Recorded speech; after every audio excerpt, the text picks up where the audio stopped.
Jaya Radha Madhava Kunja Bihari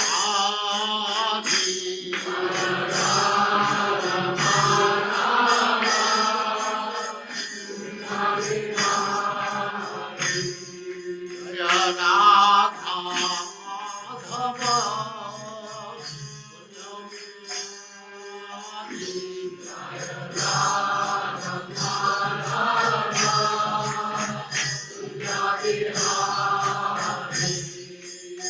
Gopi Jana Vallabha Girivaradhari Gopi Jana Vallabha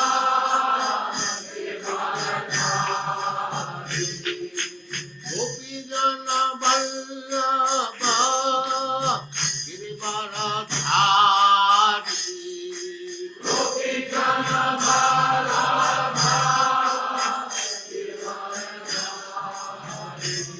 Jaya Radha Madhava Kunja Bihari Jaya Radha Madhava Kunja Bihari Jaya Radha Madhava Kunja Bihari Jaya Radha Madhava Kunja Bihari Gopi Jana Vallabha Girivaradhari Gopi Jana Vallabha Yashodanandana Braja Jana Ranjana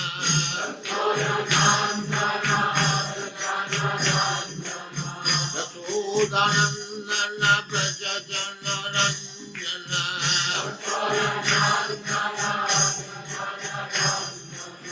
Jamuna Tira Vanachari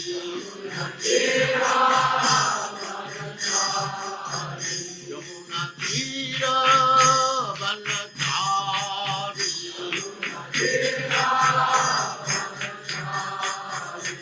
Jaya Radha Madhava Kunja Bihari Jaya Radha Madhava Jaya Radha Madhava Kunja Bihari Jaya Radha Madhava Kunja Bihari Gopi Jana Vallabha Girivaradhari Gopi Jana Vallabha Gopi Jana Vallabha Girivaradhari Gopi Jana Vallabha Yashodanandana Braja Jana Ranjana Yashodanandana Braja Jana Ranjana Jamuna Tira Vanachari Jaya Radha Madhava Kunja Bihari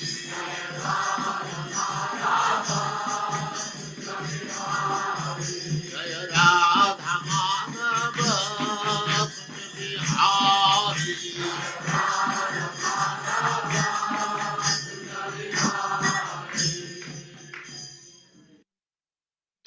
Hare Krishna Krishna Krishna Hare Hare Hare Rama Rama Rama Hare Hare Hare Krishna and welcome to all the devotees online. Thank you very much for your kind presence. We continue to associate with Srimad Bhagavatam Canto 3, Chapter 5, verses 39 to 51. Vidura's talk with Maitreya Muni. Om Jnanatmivandasya Jnananjana Shalakaya Chakshurummilitam Yena Tasmai Shri Guruve Namaha. Shri Chaitanya Manovistam Stapitam Yena Bhutale Soyam Rupa Kadamayam Dadati Sva Padantikam. Vandeham Shri Guru Shruta Kamalam Shri Gurun Vaishnavamscha Shri Rupam Sagarjatam Sahagana Raghunatham Vitam Tam Sajivam Sadvaitam Savadutam Parijana Saitam Krishna Chaitanya Devam Shri Radha Krishna Padan Sahagana Lalita Shri Vishakhan Vitamscha He Krishna Karuna Sindhu Dina Bandhu Jagatpate Gopesha Gopika Kanta Radha Kanta Namastute Tapta Kanchana Gourangi Radhe Vrindavaneshwari Vrishabhanusute Devi Pranamami Hari Priye Vanchakalpatarubhyascha Kripa Sindhu Devacha Patitanam Pavanebhyo Vaishnavebhyo Namo Namaha Namo Vishnupadaya Krishna Prasthaya Bhutale Srimate Bhakti Vedanta Swaminiti Namine Namaste Saraswati Deve Gauravani Pracharine Nirvishesa Sunyavari Pastyatyadesatarine Jai Shri Krishna Chaitanya Prabhu Nityananda Shri Advaita Gadadhar Shivasari Gaura Bhakta Vrinda Hare Krishna Krishna Krishna Hare Hare Hare Rama Rama Rama Hare सर्वशास्त्र पुयुषा सर्व वैरेक सफल सर्व सिद्धांत रत्नाद्य सर्व लोकाय त्रिप्रदा सर्व भागवत प्राण श्रीमद् भागवतो प्रभु कलिद्वंदो दिदारित्य Shri Krishna Parivartita, O Srimad Bhagavatam, O nectar churned from the ocean of all Vedic scriptures, O most prominent transcendental fruit of all the Vedas, O you enriched with jewels of all spiritual philosophical conclusions, O you grant spiritual vision to all the people of the world, O light breath of the Vaishnava devotees, O Lord, you are the sun which has arisen to dispel the darkness of Kali Yuga. You are actually Lord Krishna who has returned amongst us. Paramananda Pataya Prema Varshasharayate Sarvada Sarva Sevyaya Shri Krishnaya Namastute. O Srimad Bhagavatam, offer respectful obeisance to you. By reading one attains transcendental bliss. For your syllables rain pure love, God upon the reader. You are always to be served by everyone for your incarnation of Lord Krishna. Madakabando Mad Sangim Mad Guru Mad Mahadana Mad Nishtaraka Mad Bhagya Madananda Namastute. O Srimad Bhagavatam, O my only friend, O my companion, O my teacher, O my great wealth, O my deliverer, O my good fortune, O my bliss, I offer respectful obeisance to you. Asadu sadhu tadai nattini chochataraka hanamun chakata chinmam premna ritkata yospura. O Srimad Bhagavatam, O give us saintliness to the unsaintly, O uplift to the very fallen. Please do not ever leave me. Please become manifest, my heart and my throat, accompany pure love of Krishna. Hare Krishna, Krishna Krishna, Hare Hare, Hare Rama, Rama Rama, Hare Hare.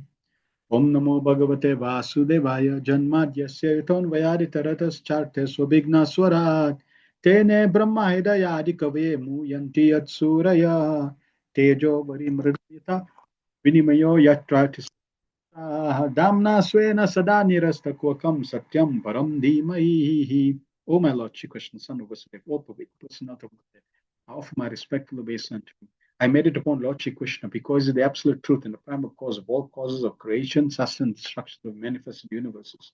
He is directly and indirectly conscious of all manifestations and is independent because there is no other cause beyond him. It is he only who first imparted the Vedic knowledge unto the heart of Brahmaji, the original being.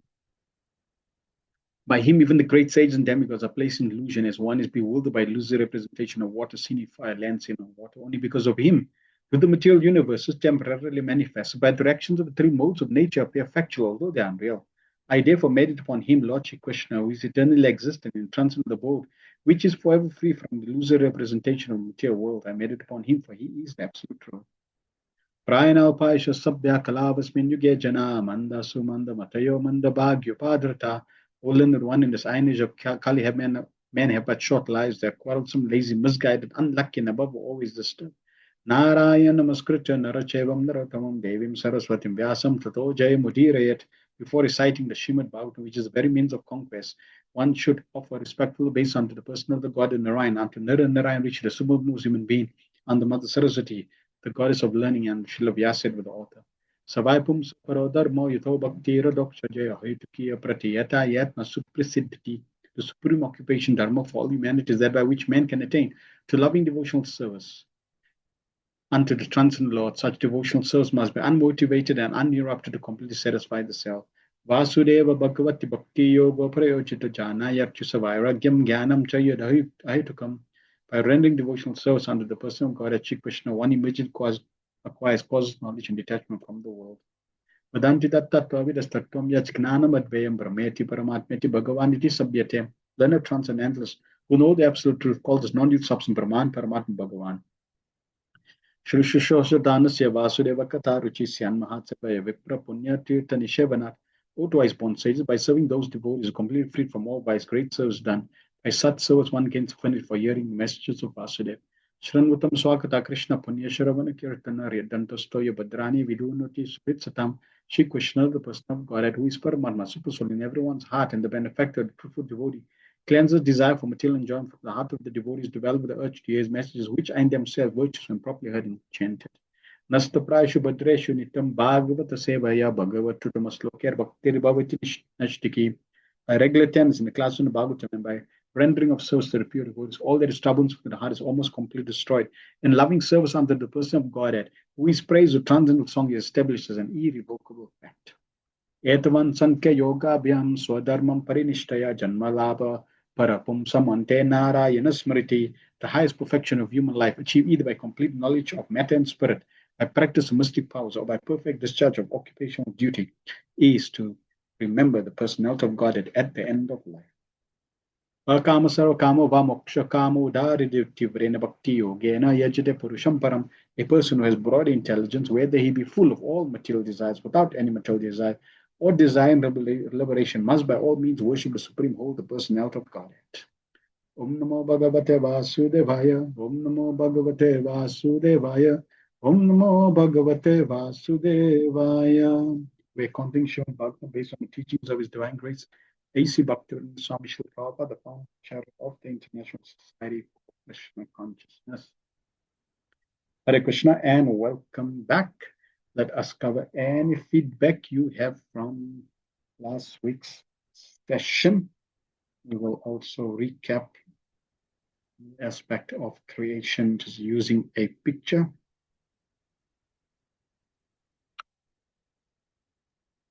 All right, so Hemavati and Alinikanta posted, Hare Krishna, the omnipotent Supreme Personality of Godhead has unlimited potencies, can do anything and everything. We must be convinced and surrender. We may hear it again and again. Krishna is all powerful. He has unlimited potencies, inconceivable potencies. He can do everything. He's everywhere. He knows everything. So the knowledge is wonderful. It's glorious. It's great, but not sufficient. Knowledge needs to be actioned. Knowledge needs to be realized. I know many things, but I may not live according to those things. I may know a lot, but I may not follow a lot. One person came to Srila Prabhupada, oh, Swamiji, I know Bhagavad Gita, all the verses, possibly he could recite them even backwards. So very proud. I know all the verses. Prabhupada said, very nice. How many verses you living? Nice that you know them. How many verses you living? So that's the point. Knowing is wonderful. It's just knowing that Bhagavatam exists, knowing the knowledge of Bhagavad Gita or Bhagavatam, that is glorious. It's a very elevated stage. But without realizing that knowledge, without acting on that knowledge, then we will not get the desired result of that knowledge. Krishna is missing us, so he created the creation to give us an opportunity to go back home, back to God at our main purpose. Many people think, well, God doesn't exist. Not only does he exist, but he makes arrangement for us to come back to him. Shamananda Prasad, lots of wonderful details on creation, ultimately overseen by the Lord.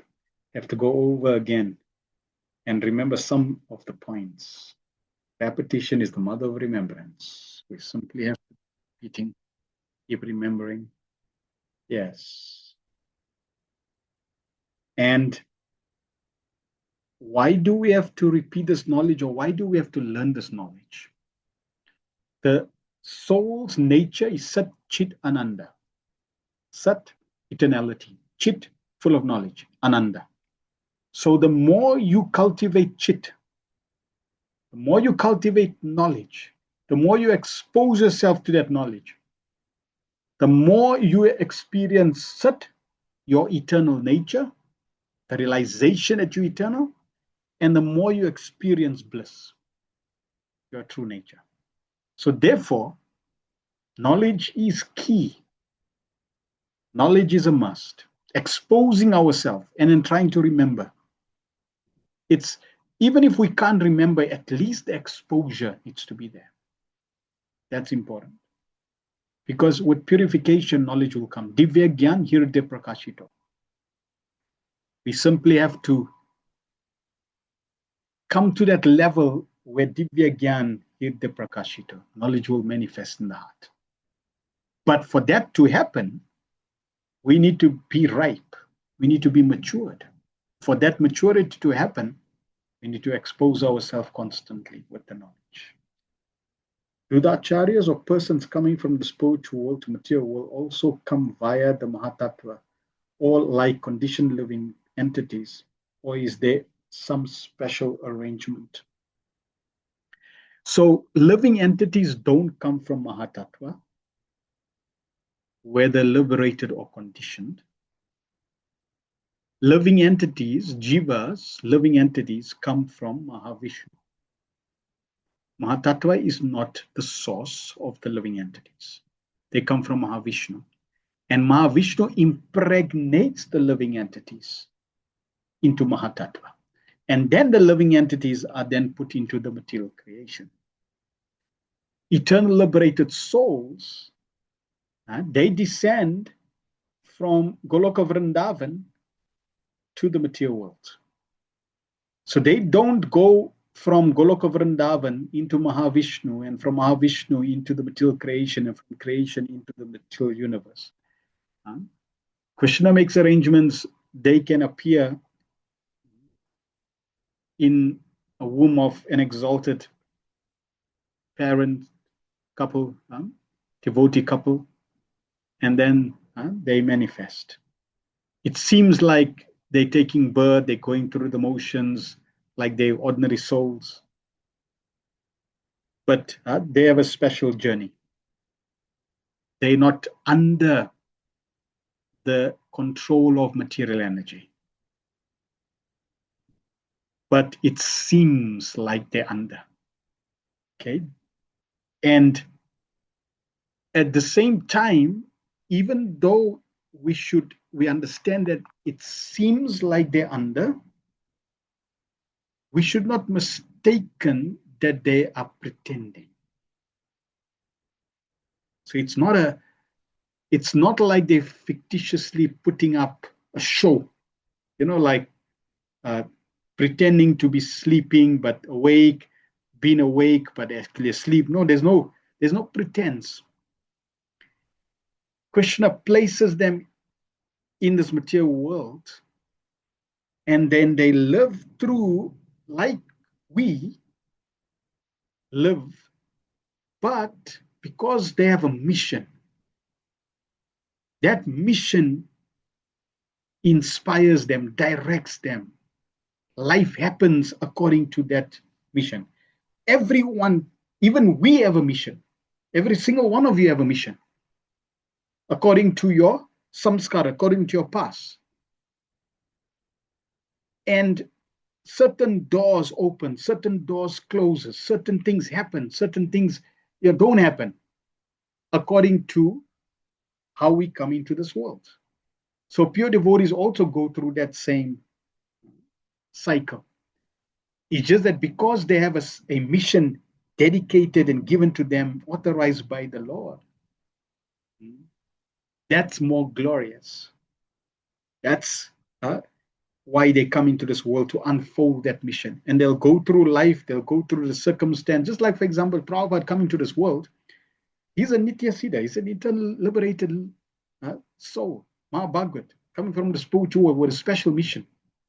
Yet, as soon as he was born, he had typhoid. Like, really? About to die. He's coming to this world, he's about to die. He's got typhoid. Like a disease that you can't really cure. The only cure is chicken soup. Oh boy, here's a beautiful coming. First thing he has to have is chicken soup. What a challenge. And then Prabhupada's growing up. There's war zone. Bombs are dropping. Calcutta. There's riots. There's plagues. He's going through all these scenarios. And yet, he's an eternal, liberated Mahabhagat. How? Why? So that we can take lessons that when we in a war zone, when we in the plague, when we get typhoid, when we in a riot, when we trying to set up a business and it fails, when we get married, when we get children, when we meet the guru, when we go to university, etc. All these scenarios we also go through. And what did Prabhupada do always? How did he live his life? As a child, he was worshipping his Radha Govinda deities. He never gave up Krishna. Dedicated his life to a higher purpose. So this is clear. This is example. This is Acharya. This is perfect example for us. So yes, the conditioned jivas come from Mahavishnu, and the eternal liberated souls, they come from the spiritual sky, and they have a special ticket coming in. How that is, no idea, but they definitely have a special ticket. Mother Lash, Hare Krishna Prabhu, such complete technical scientific knowledge cannot be found anywhere else. All glories to Bhagavatam. Yes. This is the profound nature, the profound position of Bhagavatam.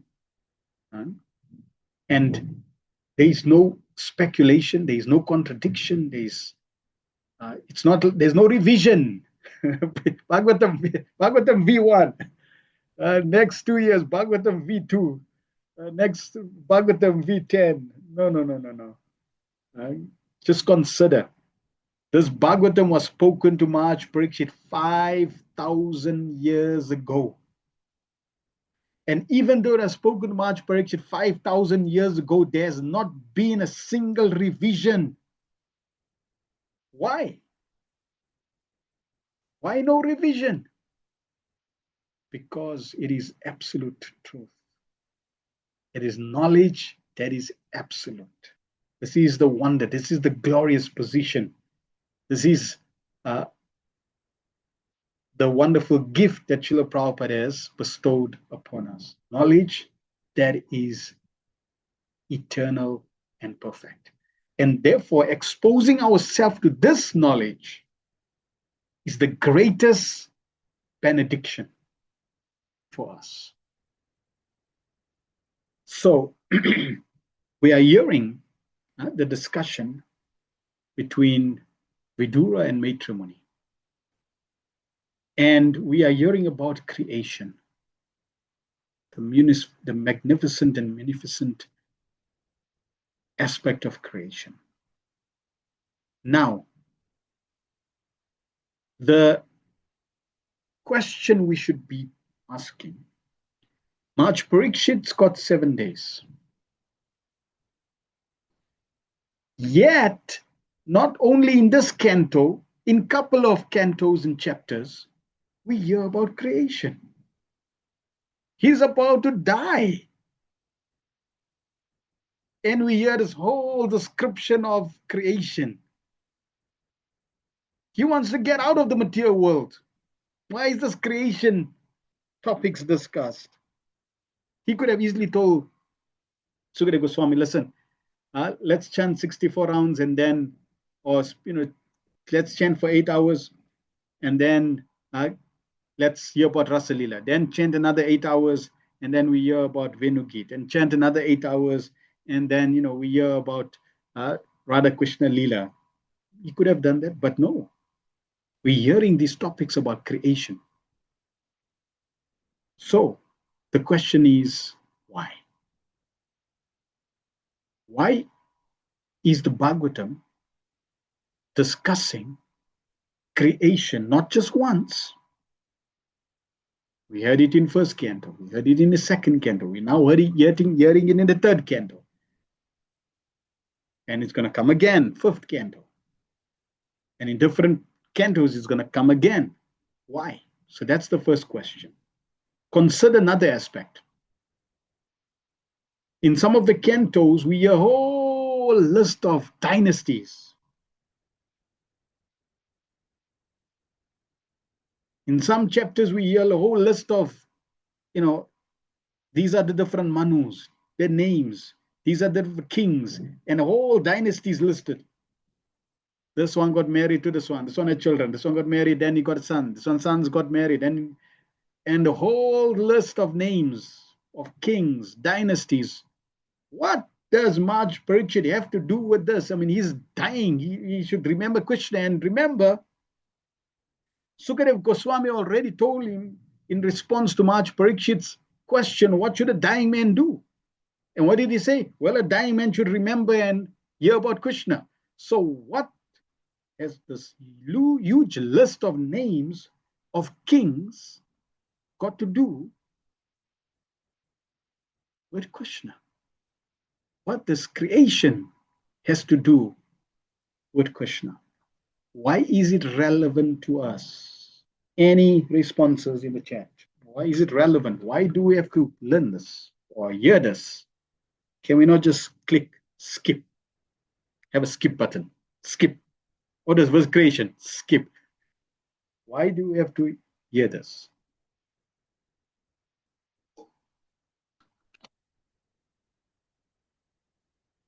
This is where we are. Good. All right. So that's where we are. But why? Even though we're in the material world, what should it be doing? Purifies us? Sure. Yes, it purifies us. And what is the aspect of purification? What aspect of purification is this meant to deliver? Nonetheless, we have to systematically build our knowledge so we know the pitfalls and the pathways to transcend. Good.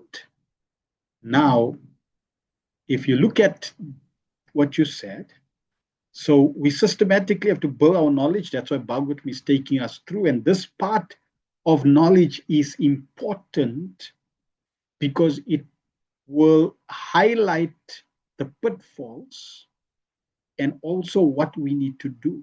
Nalini Kantayamavati says surrender. Shamananda Prabhu says systematic preparation, understand step by step going to the ultimate goal. Take, for example, creation. Ivan says the soul is eternal. These examples places our context in relation to history. For example, the influence of bhakti in history. Okay, good. So let's consider this aspect of creation. Just the word, Bafana says, we hold material creation in high esteem. And we so identify it outside of its full knowledge. And the key aspect we have been hearing is family detachment, because we spend much time to manipulate material resource, ignoring all its other worse sides. So it's been showed where it comes from, maintained, annihilated. That is Krishna's emanation. Very good. Right, so let's summarize this. Beautiful. When we say we are hearing about creation, what other thoughts come in relation to creation? What other words come in relation to creation? What other common partner words, links to creation. Good. Creator, created. Any others? Creation. Krishna, okay. Creation. So creator, created, similar. I'm looking for something a little more. Creation, very simple. Creation. This is Krishna's material nature. Ingredients, okay. Creation means ingredients, good. Still the lesson, remember, I'm remember the topic, right? It's about the lesson. So ingredients, yeah, but not the lessons. I'm looking at creation. What's next? Universe, universal creation. What's next? Okay, let me give you a right. We're getting there now. Temporary. So creation, temporary. Creation, if something is created, guess what? If something is born, Bhagavad Gita, Krishna says, Notam Natvam neme janadipa, nacheva nabhavishyama. Jatasihi dhruvam mutyu dhruvam janma mrutasya cha. Yes, annihilation. For one who has taken birth, guess what?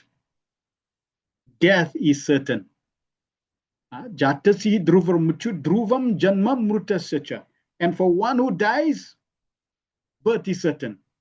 So, when we talk about creation, it clearly indicates creation, and we are hearing how creation is created from subtle to gross, and therefore there's going to be destruction from gross to subtle. But if creation is created and destroyed, and you are eternal, what does that imply? That implies that during creation and destruction, you exist eternally. During creation, you may be in that cycle, but during destruction, where are you?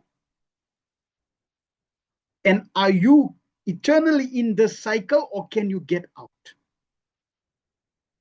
Because we are so convinced beyond doubt that I'm part of this material world, I belong here.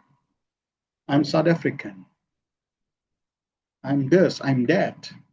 And we're convinced. But hold on. This is all part of the creation. You're not part of this creation.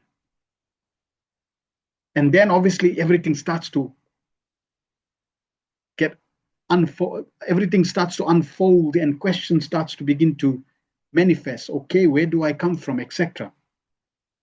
So this aspect of creation is really to drive the point home. Firstly, that there's an end, and we're not part of that end. It also, it also brings about the glory of Krishna's creation, that it's not just a big bang and then everything manifests. No, there's a complex formula in creation. And this is just of one universe. There are unlimited universes. How amazing, how powerful, how infinite is Krishna's creation. So that's in relation to creation. I spoke about another aspect of the names of all the kings. So why are all the names of the kings mentioned? Why do we have to hear? Now it could be the same, purification, it's linked to Krishna, etc. All these kings have appeared in the past. And what's remaining? A list of names. So it's to re-emphasize detachment. It's to build on that aspect. You need to become detached from this creation. And the best way to become detached is to become attached to Krishna. That is the sum and substance. So Mahavishnu, Karandaksai Vishnu is lying there on the coastal ocean, and he glances at 1/4 of the creation of Krishna's 1/4 creation, which is the Mahatattva, or the Pradhan rather, the raw ingredients, material energy. And when Mahavishnu glances, in that glance, there are few aspects. We covered that last in the previous canto. But briefly, I'm not going to go into the details, but just briefly, there's one energy is called Kala Shakti.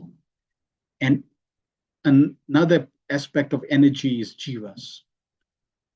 There's the Ichha Shakti, there's the Kriya Shakti, there's different Shaktis that are in that glance. Different potencies that material energy requires to do her function. She cannot act independently, and she cannot act without the activation, without the trigger, without the electricity, without the power, without the desire, without the Shakti, which is coming from Krishna, Mahavishnu. So Mahavishnu glances. That glance is Lord Shiva, Shambhu, impregnating Durga, material energy. Now, when that glance impregnates Pradhan, the material nature, which is inactive, unmixed, undifferentiated, it's like primordial soup. You know, they say the primordial soup, that's a primordial soup. From that ingredients, primordial soup, systematically all the elements required, all the building blocks, all the aspects of this creation starts to manifest. Therefore, now we see individual, unique elements with their characteristics and form. So creation manifests like that. When Mahavishnu glances at material energy, that material energy becomes activated, becomes transformed into Mahatattva. And Mahatattva is generally in the mode of Sattva and Tamas. Then there's a further transformation, and at each stage we were hearing how the Lord's glance, the Lord's energy, the Lord's Kala Shakti activates. Then we get the Mahatattva then transforms into Ahankar. So it's unfolding, it's unfolding, it's unfolding, it's manifesting. The example is given of the Chinese, is a Chinese or Russian dolls. I think Russian dolls. You have one doll. Then you open that one doll, and then you got the same doll inside. And then you open that doll, and you got the same doll inside. Another, like that. Layers, layers, layers unfolding. So Mahatattva then transforms into Ahankar. Ahankar has 3 transformations. Ahankar in the mode of goodness, Ahankar in the mode of passion, and Ahankar in the mode of ignorance. Each then transforms with the different Shaktis. Ahankar in mode of goodness, we get Jnana Shakti, which then manifests the Adideva, which is basically the mind, 10 senses, and the demigods. Then Ahankar in mode of passion unfolds by the Kriya Shakti, Karana, cause, manifests into Adhyatma, which is basically the pranas, 10 senses, and intelligence. Then Ahankar in the mode of ignorance transforms by the potency of Karya effect, Dravya Shakti, which is Adibhuta, which is basically the 5 Tan mantras and 5 elements. So in this way, creation systematically unfolds. And then, this obviously goes through other manifestations. The senses are there. They have the demigods that are controlling the senses. So this is how they manifest, each looking after specific elements or specific senses. Then from here we get the different elements manifesting. First element that manifests in creation is sound. This is the first element. And we know that sound is also energy. It starts off with Krishna's energy in the form of glance. And therefore the energy manifests in different phases coming to sound. Sound manifests ether. Ether manifests touch. Touch manifests air. Air manifests form. Form manifests fire. Fire manifests taste. Taste manifests water. Water manifests smell. Smell manifests earth. And as each is getting produced from ether to air to fire to water to earth, and we have sound manifesting in ether, then air. In air, we get touch and sound, the previous element. In fire, form is there. We get sound and touch. In water, we get taste, new element, but then we also have form, sound, and touch. And then last earth, we have smell manifested, but it includes all the other aspects of taste, form, touch, and sound. So this is how earth has all the aspects for us to smell, to taste, to touch, to hear, and to see.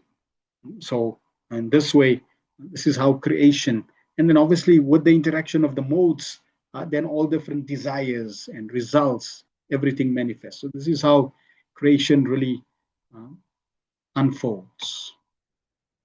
So now we're going to cover the last section from 39 to 51. The element demigods offered prayers to the Lord. So last we heard how the demigods who are in charge of the different elements, they manifest. 39. Deva uchu namamate deva padaravindam prapanam tapopasamatapatram yanmulaketa yattato ton yattat yon jaso sorum samsara dukambahir ut shipanti. The demigod said, O Lord, your lotus feet are like an umbrella for the surrendered souls, protecting them from all the miseries of material existence. All the sages under that shelter throw off all material miseries.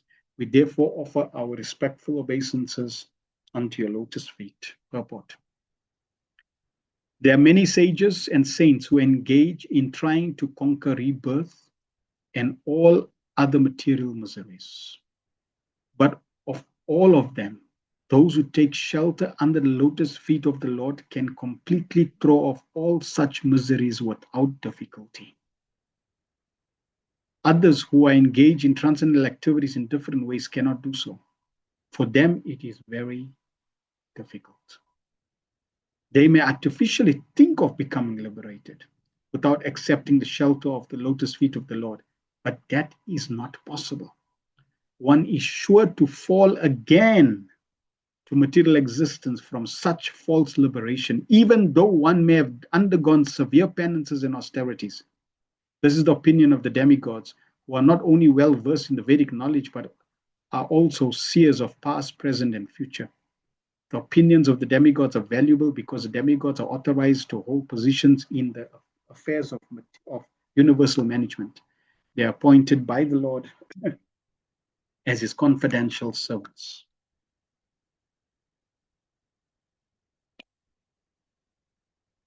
Sometimes we think that maybe we should try other paths. But here is the reason why the path of bhakti, why the path of taking shelter of the lotus feet of Krishna is the best, because it is easier. In Bhagavad Gita also Krishna made the same point. Because Arjuna asked the question, oh Krishna, there are those who focus on the impersonal aspect, and there's those who focus on your personal aspect.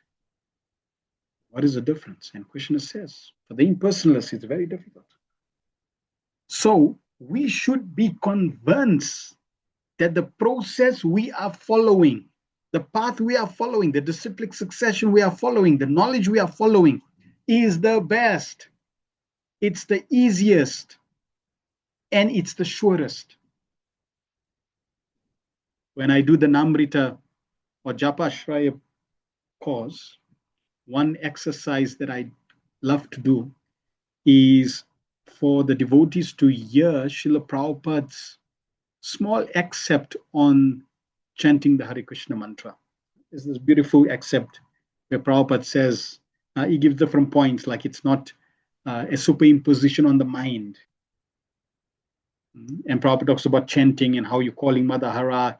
Now, in that, when you just hear that small excerpt, you'll be able to glean from that how simple, how easy, how efficient, how powerful, how secure, how quick the process of Krishna consciousness is, especially of chanting Hare Krishna. So no one can give a better process. Lord Chandas Thakur also, he glorifies Lord Chit Mahabalod Nityananda, Keval Ananda Kanda. They have come down to give the most wonderful process of perfection, chanting and dancing. Like, where are you going to find? Imagine, sometimes I consider when I hear about Hiranyakashipu, Hiranyaksha, all the demons performing severe austerities. I imagine just standing on your toe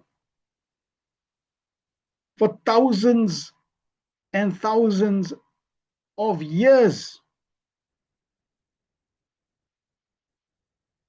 In Kali Yuga, you can't even jump in Kirtan.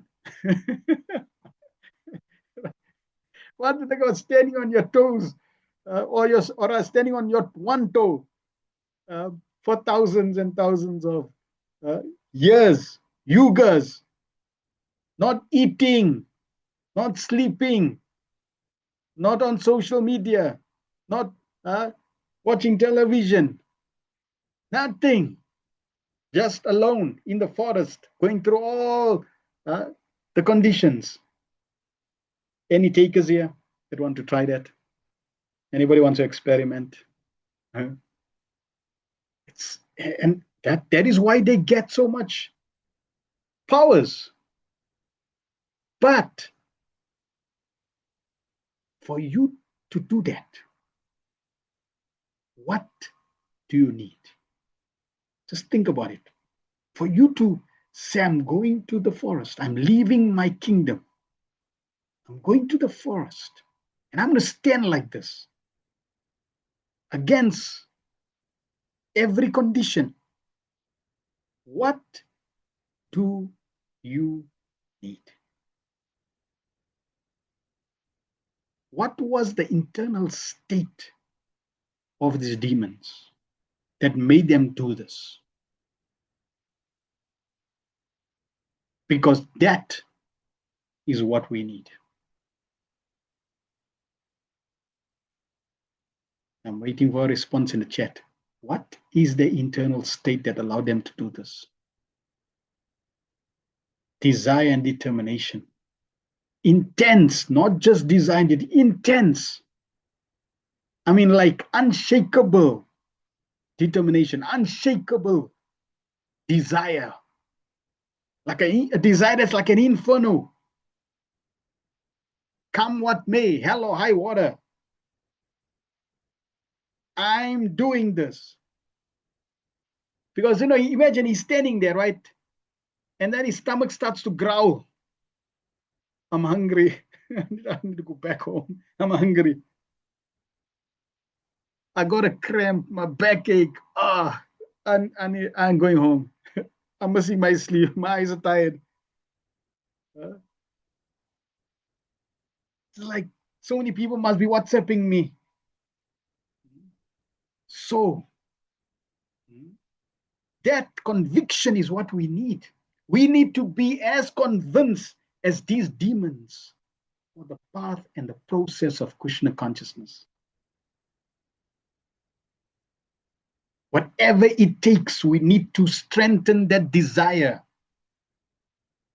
that determination, that conviction to surrender to the Supreme Lord's lotus feet. And if we do that, that is perfection. Otherwise, even Prabhupada is saying, even those who follow the other processes, austere, renounced, if they do not take full shelter of the Supreme Lord, sooner or later, they're going to fall down again.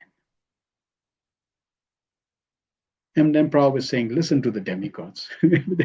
They're confidential associates of Krishna. Listen to their opinion. Krishna also in Bhagavad Gita says, Arjuna, this is my opinion. It's very humble. So, even after this opinion, even after Krishna gives his opinion, guess what we do? We start thinking, maybe they got it wrong. Maybe we should try this. It seems like they're happy. Like I'm researching these different processes or different what they call it, like methods that people use, for in circles of personal development, etc. And it's amazing the type of methods that they conjure up. And yes, they're also on their journey. So they also have to go through it. It's not like that's not correct for them. It's correct for them because that's their learning, their experience. They need to go through those type of experiences and methods. Like, for example, this one person, he created a method of, like slow dancing, hands moving, and dancing. And that's his method of relieving stress and elevating his consciousness. And he's got a whole movement around that. And I'm thinking, Lord Chaitanya Mahaprabhu has come and give us the best dancing process. So all these offshoots, they're like remnants, shadow reflections of what people are really looking for. People are looking for dancing. They're looking for the best food. They're looking for the best knowledge, the best wisdom. They're looking for the best person to surrender. They're looking for the best bliss. They're looking for everything that we have on the path of Krishna consciousness. People have the process, or they have the process of raising Kundalini. And when they, ignite or, start activating Kundalini, they get certain experiences in this body. We're going to hear about this in the future chapters. Krishna will tell us how he's placed the pleasure potencies within the material world to keep people going. But people get excited. They experiencing this wonderful experience in Krishna consciousness. We getting param drishtva nivartate, a higher taste. And that higher taste is not manifested within this material creation. It's coming from the spiritual world. And there's different layers and levels of that bliss as one advances. So everything is there within the process of Krishna consciousness. We simply have to embrace. Ivan says, does this process is actually initiated or spurred or guided by Lord Krishna as he has influence accompanying the Jiva Atma? Does this process actually initiated or spurred by or guided by Lord Krishna as he has influence accompanying the Jiva? Yes, it's inspired by the Super Soul, by Krishna, according to the living entity. Desire. So remember, as soon as the desire is there, from our past karma, from our past credits, from our past schooling, we're at a certain level. So when we come into this world with that certain level, material energy inspired by Krishna and the Super Soul will allow you to connect with different mentors, teachers, to then take you into that path and take you to the next level. As soon as you meet a devotee who, according to your past, you're not meant to meet. This is this was also discussed in, I think, early this canto, that the devotee you meet by chance, meaning not necessarily by your past karma, because the devotee is independent. He can go out and give his mercy. By him going out and giving mercy that he's got, he increases the devotional sukriti of those we meet. He sparks the devotional side of people that he meet. And that can change the trajectory of everybody's life. You're meant to go on one path, and all of a sudden, by some good fortune, Srila Vishwanath Chakravarti Thakur says, by some good fortune, you meet a devotee distributing books, somebody gives a prasad, somebody invites you to a festival, and you just get connected. And that connection takes you off a different tangent, different course, where you start surrendering to the Bhagavatam, where you start hearing about the Bhagavatam, you start serving. So that is why devotees are very, very important, to give people this opportunity. Otherwise, people will be caught up in all their different cycles and, going through different, we're wasting so much time. So bottom line is, every other process, unfortunately, is difficult. 40. Dataryasmin bhava isha jivas tapatrayena bihatana sarma atma labante bhagavan stavangri chayam vidyam ata ashrayema. O Father, O Lord, O Personality of Godhead, the living entities in the material world can never have any happiness because they are overwhelmed by the three kinds of miseries. Therefore, they take shelter of the shade of your lotus feet, which are full of knowledge, and we also thus take shelter of them. How many times even Prabhupada in his purports would make this point: you will never be happy in the material world. Well, the demigods, as Prabhupada is saying, they can see past, present, and future. Like, consider 6 months of our time: month 1, month 2, month 3, month 4, month 5, month 6.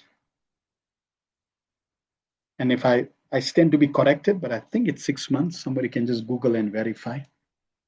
1 day of the demigods. It's like 6 months of our time. Maybe more. We'll have to just verify, but as an example. So just consider, we're going through 6 months of trial, tribulations, ups, down, happiness, distress. And for the demigods, it's like they just gone through 1 day. For Brahma is even less.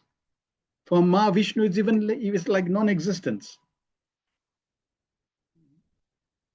So we going through so much, and they think you've got through so little. You've gone through nothing practically. They can see things moving, creation and destruction, because of their time frame. Therefore, they more realized in terms of time factor. They have certain perspective to this creation that we should take heed. And here, one thing is, material living entity, the living entities in the material world can never be happy.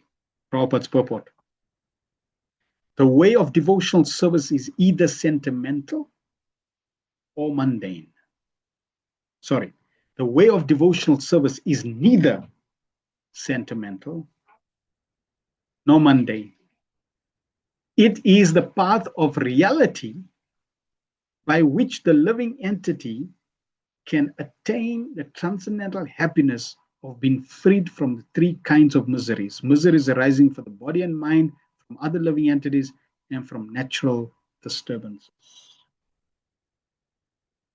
So it's neither sentimental and it's neither mundane. It is a spiritual process. It is the path of reality. That means somebody who's practicing Krishna consciousness is living a real life. Everybody else, they are in virtual reality. They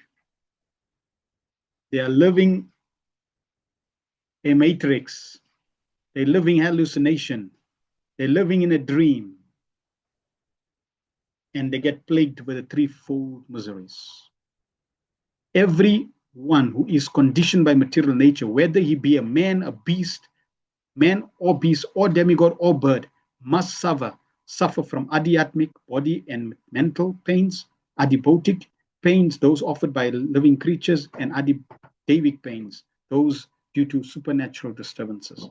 His happiness is nothing but a hard struggle to get free from the miseries of conditional life.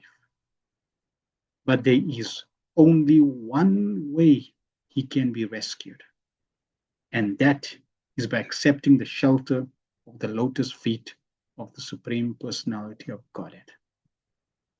How much more clear do we want in this world? We've experienced miseries. We've tried many options and solutions. And Prabhupada is giving us the ultimate solution. That ultimate solution is not two. The ultimate solution is only one. And what is that? There is only one way he can be rescued. And that is by accepting the shelter of the lotus feet of the Supreme Personality of Godhead. The argument that unless one has proper knowledge, one cannot be freed from material misery is undoubtedly true. But because lotus feet of the Lord are full of transcendental knowledge, acceptance of his lotus feet completes that necessity. So even if you do not know everything, even if you can't know everything, at least know this. Just take full shelter of the lotus feet of Krishna. Now, what does it mean to take shelter of the lotus feet of Krishna? It means follow Krishna's instructions. We already discussed this point in the first canto, 1-7. Vasudeva Bhagavati Bhakti Yoga Prayojita Janayutsa Savairagyam Janayatsu Vairagyam Jnanam Chayad Ahitukam. There is no want of knowledge in devotional service of Vasudeva, the personality of Godhead. He, the Lord, personally takes charge of dissipating the darkness of ignorance from the heart of a devotee. He confirms this in Bhagavad Gita 10:10. Tesam satata yuktanam bhajatam pritipurvakam dadami buddhiyogam tam yena mam upayanti te. Empiric philosophical speculation cannot give one relief from the threefold miseries of material existence. Simply to endeavor for knowledge without devotion or without devoting oneself to the Lord is a waste of valuable time. So knowledge is meant to direct us to serving, to surrendering to the Supreme Lord. Otherwise, it's total waste of time. 41. Marganti yatrute mukampad nidais chanda supar ner rishayo vivikte yasyagamarsha dosarid varaya padam tirtha pada prapanam.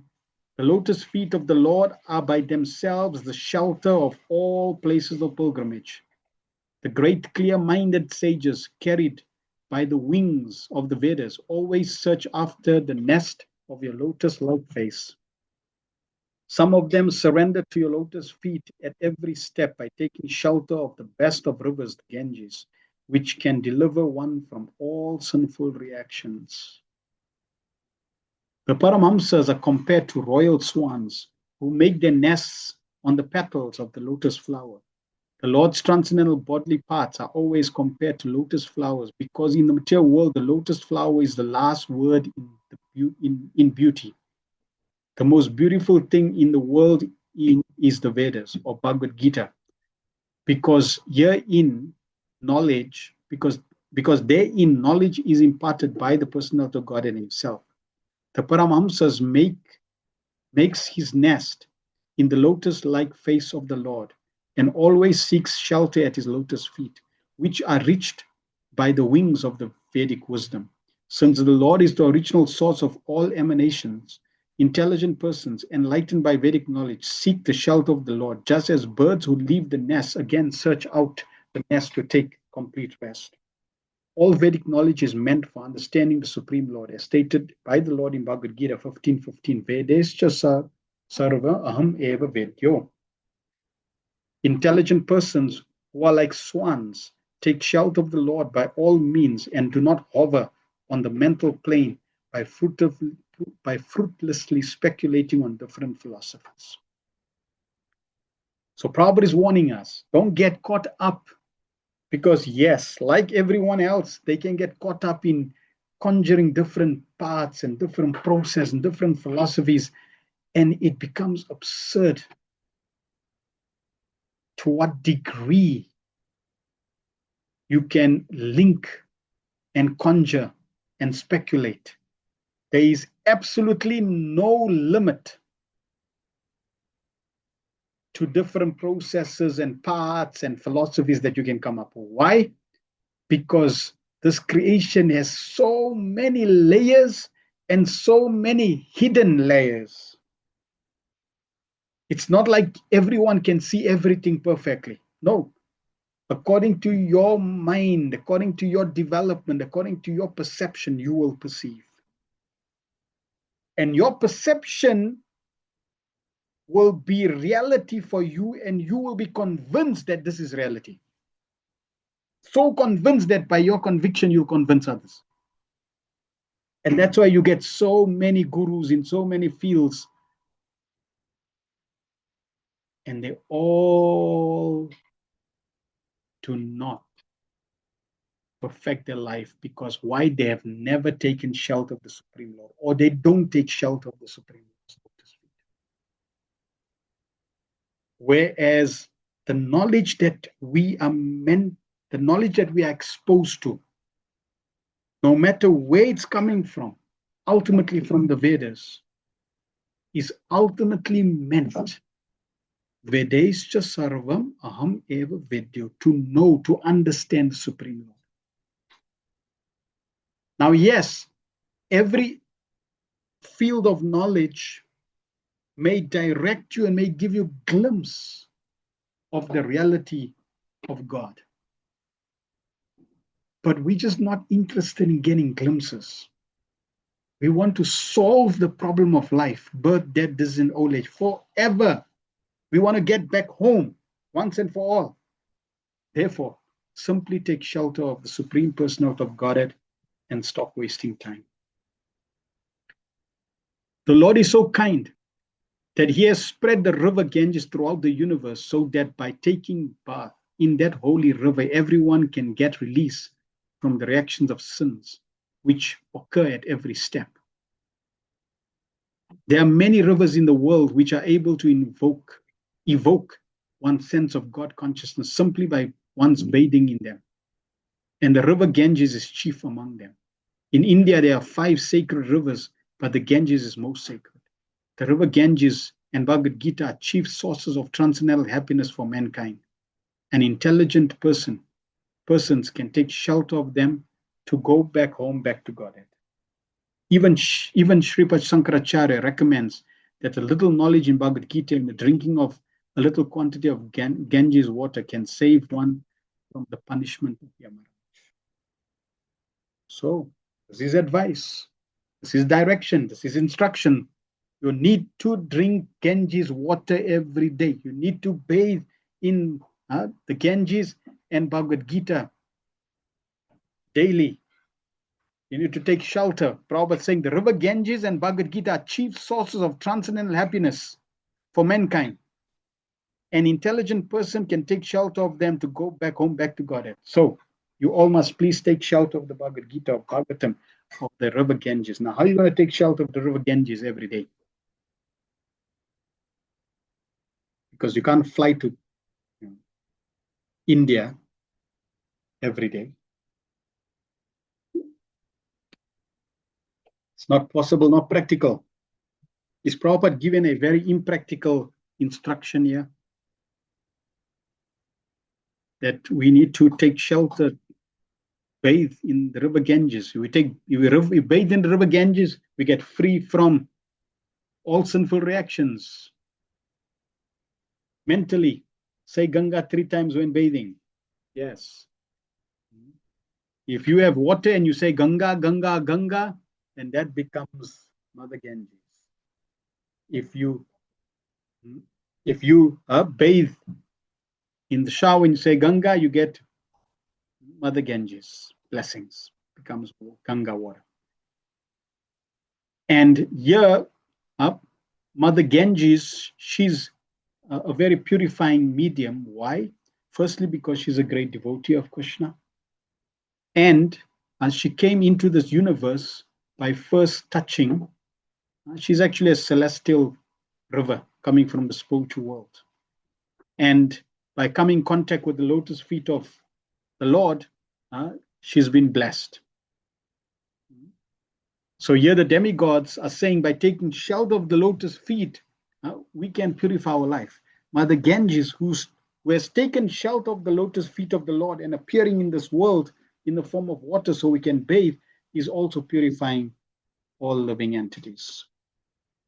42. Yachradaya shruta bhattya bhaktya samrit jamane hridaye vadaya gyane na vairagya balena dhira braje matate nigri saroja pitam. Simply by hearing about your lotus feet with eagerness and devotion, and by meditating upon them within the heart, one at once becomes enlightened with knowledge, and on strength of detachment, one becomes purified. We must therefore take shelter of the sanctuary of your lotus feet. So even hearing about Krishna's lotus feet, hearing about taking shelter of Krishna's lotus feet, this is purifying, this is wonderful. But here it's described with eagerness and devotion. We want to be eager to hear about Krishna, about Krishna's glories, about Krishna's lotus feet, about Krishna's pastimes, everything related to Krishna. That eagerness needs to be developed. And then that devotion to hear about these things. The miracles of meditating on the lotus feet of the Lord with eagerness and devotion are so great that no other process can compare to it. The miracles of meditating on the lotus feet of the Lord are, with eagerness and devotion, are so great that no other process can compare to it. What is the mystery? What is the miracles? What is the wonderful thing about meditating on the lotus feet of the Lord? Especially with eagerness and devotion. The minds of the materialistic persons are so disturbed that it's almost impossible for them to search after the supreme truth by personal regulative endeavors.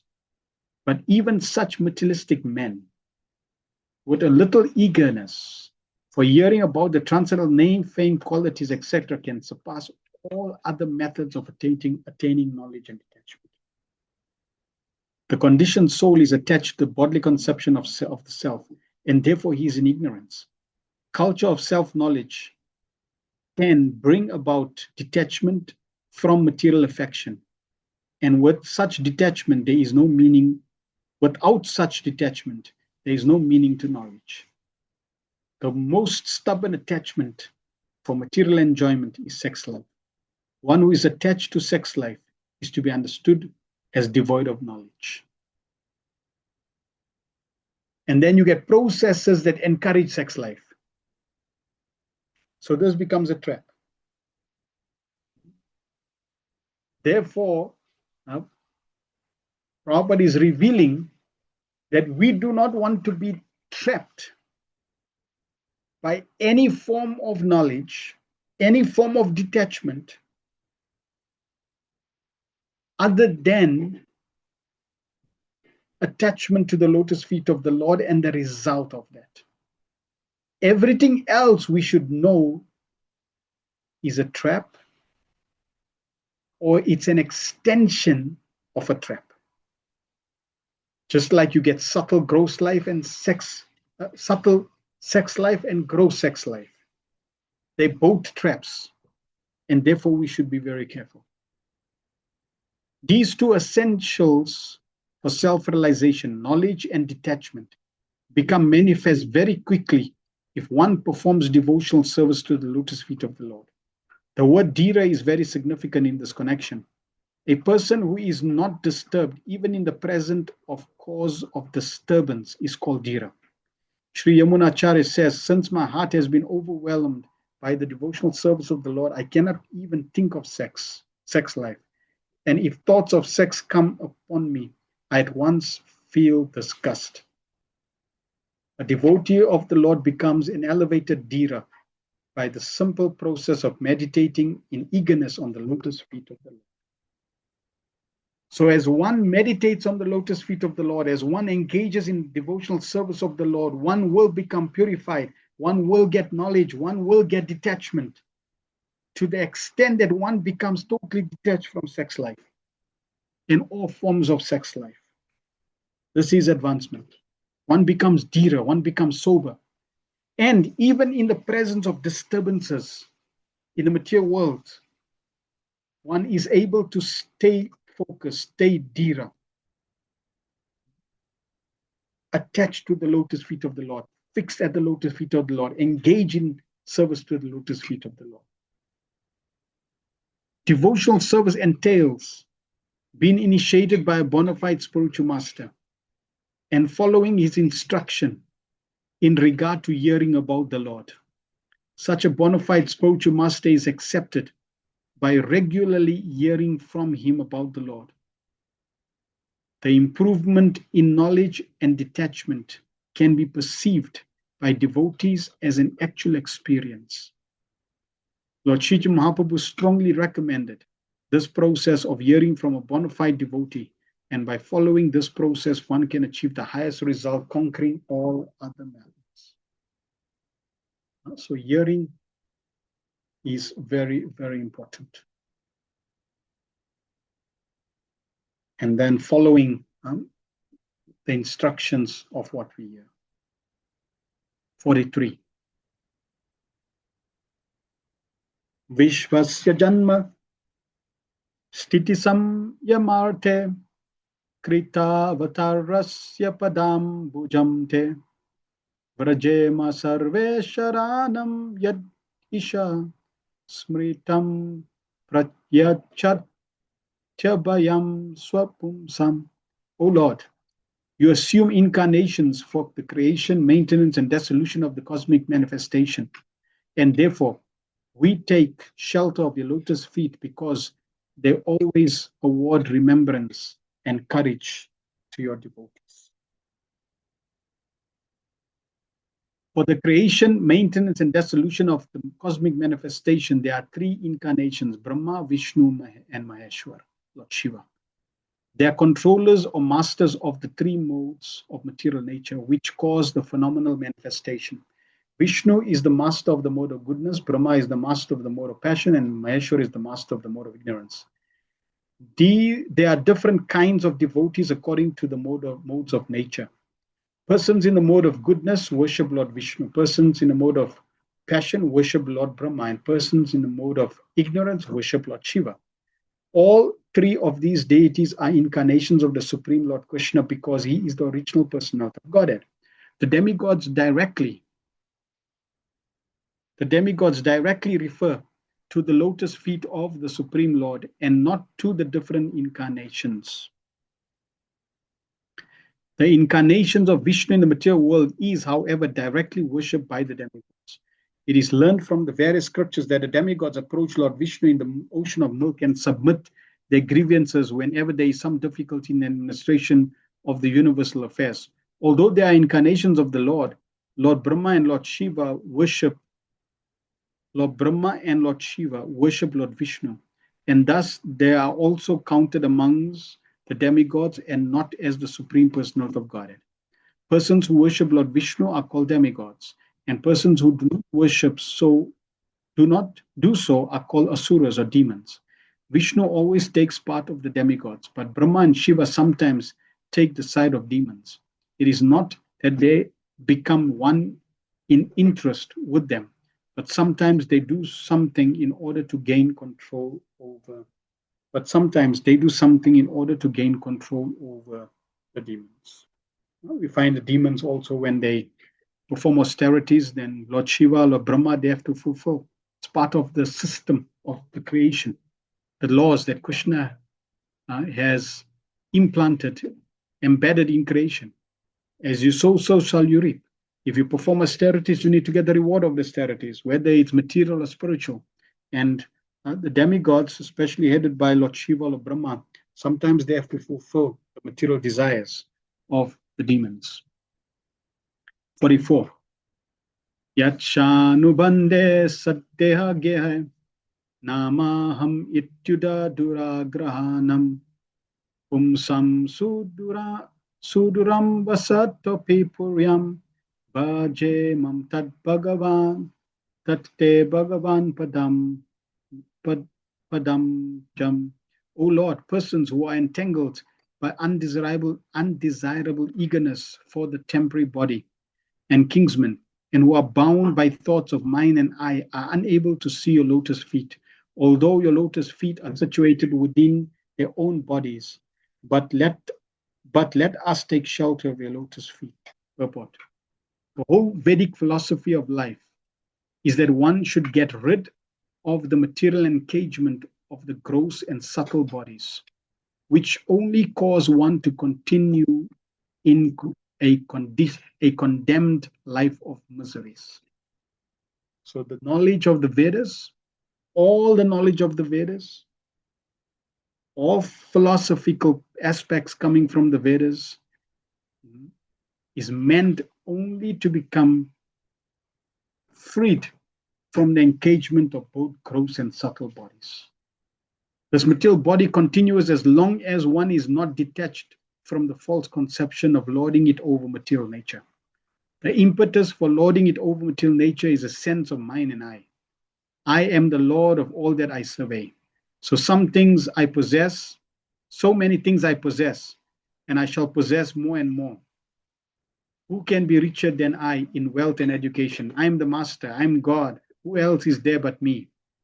All these ideas reflect the philosophy of Aham Mama, the conception that I am everything. Persons conducted by such a conception of life can never get liberation from material bondage. But even a person perpetually condemned to the miseries of material existence can get rid from the bondage if he simply agrees to hear only Krishna Katha. In this age of Kali, the process of hearing Krishna Katha is the most effective means to gain release from unwanted family affection and find permanent freedom in life. So hear Krishna Katha, hear Krishna Katha, hear Krishna Katha. The most effective means to gain relief from all your attachments. So don't be worried about the attachments you have. Don't worry about the propensity to enjoy. It's there. It's going to be there. Big or small. Simply focus your energy on hearing Krishna Katha. The age of Kali is full of sinful reactions, and people are more or less addicted to the qualities of this age. But simply by hearing and chanting Krishna Katha, one is sure to go back to Godhead. This is the power, this is the potency of Krishna Katha. Therefore, people should be trained to hear only Krishna Katha, by all means, in order to get relief from all miseries. So it's not a quick fix solution. Why? You need to be trained, because you're so conditioned to listen to garbage and everything else. Therefore, training is required. Krishna Katha. And in this way, slowly, by training, by culturing, by practice, by regulation, by developing a taste, then your life will be molded into perfection.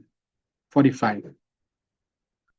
Tanvaya shad vitribir akshibir pararitan tar manasa paresha aho na pashyantu rugaya nunam yete padanya savilasa lakshya. O great Supreme Lord, of offensive persons whose internal vision has been too affected by external materialistic activities cannot see your lotus feet, but they are seen by your pure devotees, whose one and only aim is to transcendently enjoy your activities. As stated in Bhagavad Gita 1861, the Lord is situated in everyone's heart. It is natural that one should be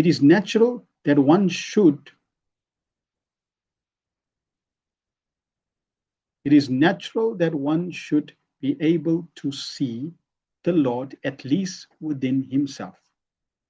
But that is not possible for those whose internal vision has been covered by the external activities. The pure soul, which is symptomized by consciousness, can be easily perceived even by a common man, because consciousness is spread all over the body. The yoga system as recommended in Bhagavad Gita is to concentrate the mental activities internally and thus see the lotus feet of the Lord within oneself. But there are many so-called yogis who have no concern with the Lord, but are only concerned with consciousness, which they accept as the final realization. Such realization of consciousness is taught by Bhagavad Gita within only a few minutes, whereas the so-called yogis take continuous years to realize it because of their offenses at the lotus feet of the Lord. The greatest offense is to deny the existence of the Lord as separate from the individual souls, and to accept the Lord and the individual soul as one and the same.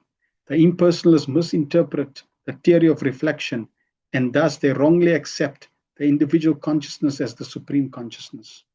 The theory of reflection of the supreme can be clearly understood without difficulty by any sincere common man. When there is a reflection in the sky on the water, both the sky and the water are seen within. When there is a reflection of the sky on the water, both the sky and the stars are seen within the water. But it is understood that the sky and the stars are not to be accepted on the same level.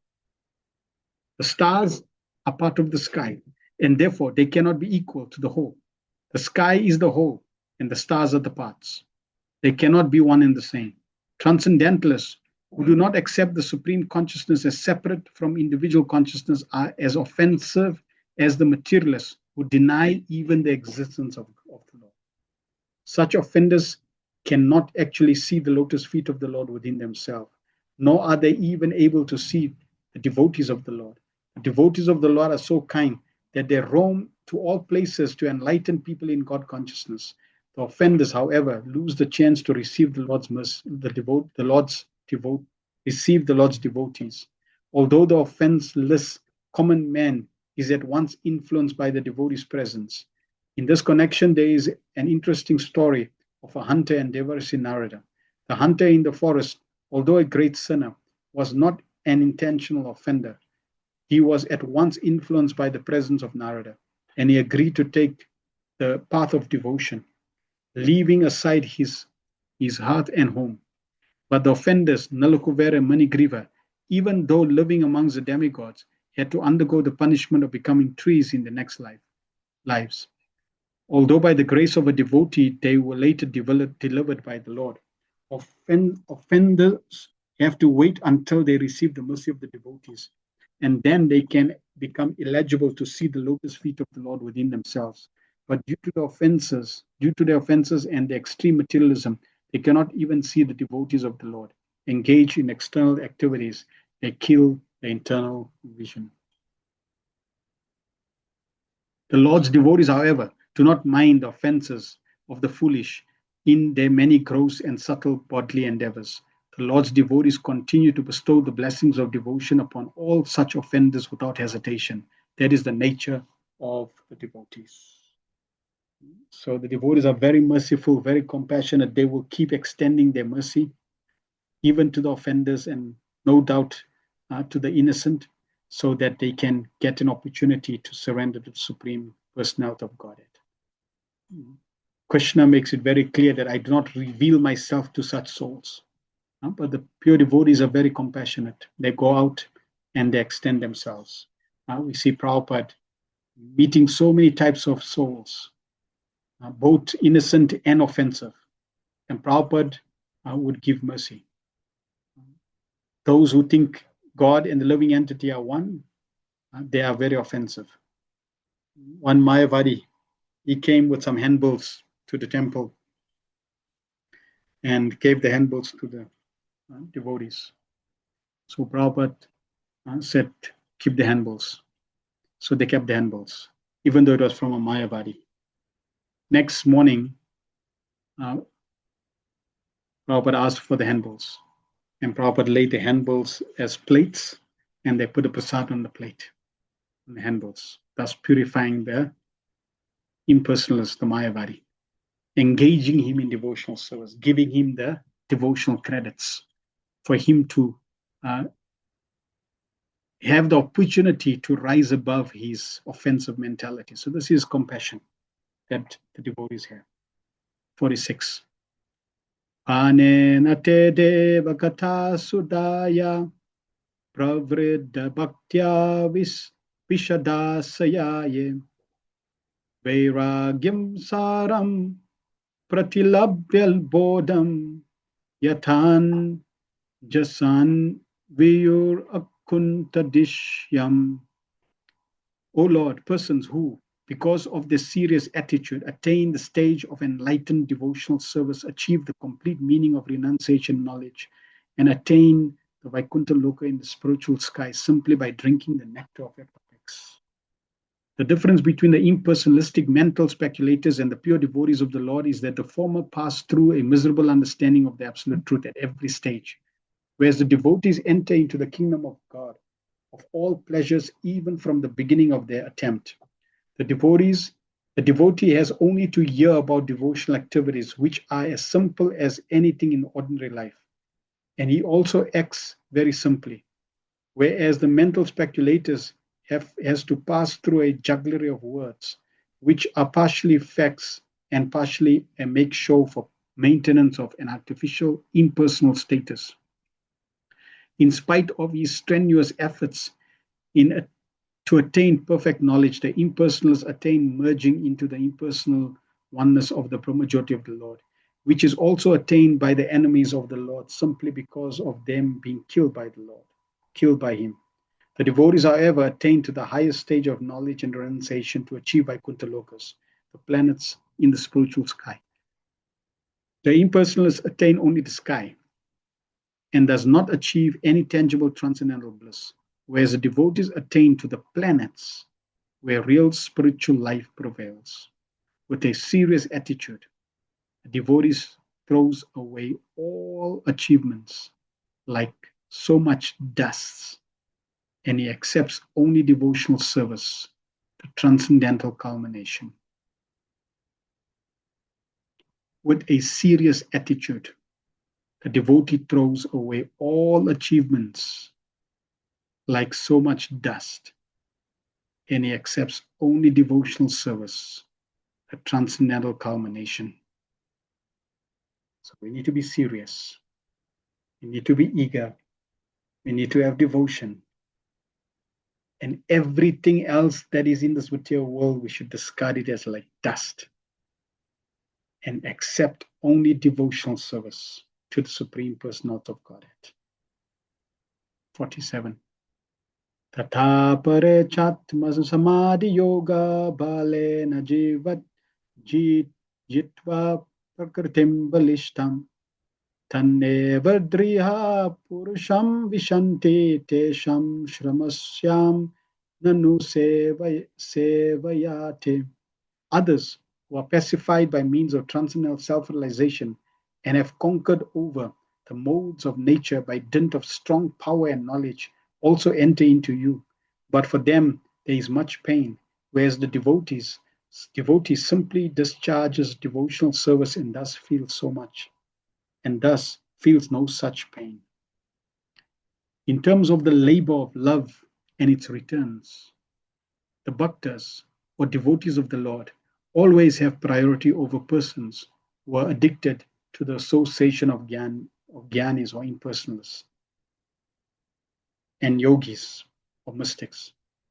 The word apare, others, is very significant in this connection. Others refer to jnanis and yogis whose only hope is to merge into the existence of the impersonal Brahmajyoti. Although their destination is not so important in comparison to the destination of the devotees, the labor of the non-devotees is far greater than of the bhaktas. One may suggest there is sufficient labor for the devotee also in the matter of discharge and devotional service, but that labor is compensated by the enhancement of transcendental pleasure. The devotees derive more transcendental pleasure while engaged continuously in the service of the Lord than when they have no such engagement. In the family connection of a man and a woman, there is much labor and responsibility for both of them. Yet, when they are single, they feel more trouble for want of their united activities. The union of the impersonalists and the union of the devotee are not on par. The impersonalists try to fully stop their individuality by attaining Sayuja Mukti or unification by merging into oneness, whereas the devotees keep their individuality in exchange feelings in relation with the Supreme Individual Lord. Such reciprocation of feelings take place in the transcendental Vaikuntha planets, and therefore the liberation sought by the impersonalists is already achieved in devotional service. So whatever every other person, whether materially or spiritually inclined, and no matter whatever process they follow and whatever destination they get, a devotee gets that and far more. The devotee can get happiness that they will never able to achieve. They can only achieve that through the process of devotional service. So therefore we have the best process, best bargain, best result, best Lord, best shelter, best everything. The devotees attained mukti automatically while continuing the transcendental pleasure of maintaining individuality.